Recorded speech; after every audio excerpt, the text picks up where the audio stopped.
Est-ce qu'il t'arrive des fois d'avoir de la difficulté à régler des conflits ou des chicanes avec les autres? Est-ce qu'il t'arrive des fois de te dire « Oh, j'aurais donc dû faire ça » ou « J'aurais donc dû dire ça ». Allô, je suis Karine Turcotte, travailleuse sociale à la clinique de réadaptation Hypoaction. Et aujourd'hui, je vais te donner 5 stratégies pour mieux gérer tes conflits et mieux t'affirmer face aux autres. La première étape, c'est de choisir le bon moment pour parler à la personne concernée quand tu as un problème.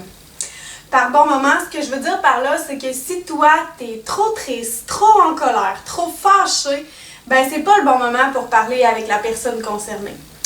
Puis aussi, si l'autre personne n'est pas en mesure de t'écouter, donc si elle aussi a vu une émotion trop intense ou qu'elle a d'autres choses à faire, elle ne sera pas en mesure de t'écouter, donc ça ne sera pas le bon moment pour régler ta difficulté.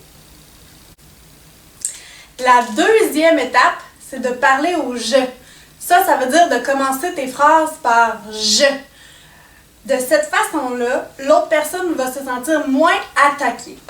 Puis des phrases qui commencent par « je », ça pourrait être « je veux telle affaire »,« j'ai besoin de telle affaire »,« je me sens de cette façon-là »,« j'ai envie de »,« j'ai pas aimé que ».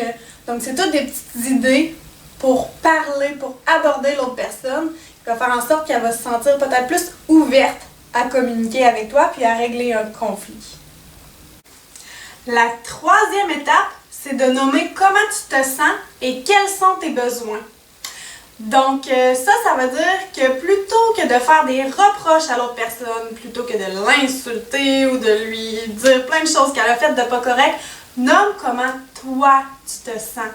Nomme de quoi toi tu as besoin pour vraiment que l'autre personne comprenne comment tu es puis qu'est-ce qui s'est passé pour toi. L'étape numéro 4, c'est de reconnaître les besoins et les émotions de l'autre. Ça, ce que ça veut dire, c'est qu'une fois que l'autre personne t'a bien écouté, c'est à ton tour de l'écouter. C'est à ton tour de voir de quelle façon elle se sent, qu'est-ce qui s'est passé pour elle, qu'est-ce qu'elle aurait besoin, qu'est-ce qu'elle envisage comme solution. Donc, tu deviens beaucoup en mode écoute cette fois-ci et non en mode expression. Un petit truc. Essaie de ne pas couper la parole à l'autre personne pour être vraiment certaine qu'elle soit en mesure de bien s'exprimer puis qu'elle se sente écoutée et comprise par toi. Même si c'est difficile, essaie de ne pas parler par-dessus elle. Ça vaut pas la peine. Écoute-la.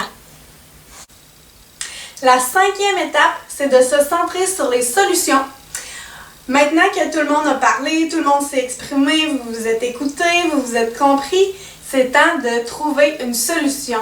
C'est le temps de répondre aux besoins de tous et éviter vraiment de se centrer sur ce qui s'est passé. C'est souvent le cas quand les conflits n'arrivent pas à se régler, c'est qu'on n'arrête pas de parler de ce qui s'est passé, mais on ne parle pas vraiment de ce qu'on veut qu'il se passe pour le futur. Donc n'hésitez pas à trouver des solutions à vos conflits.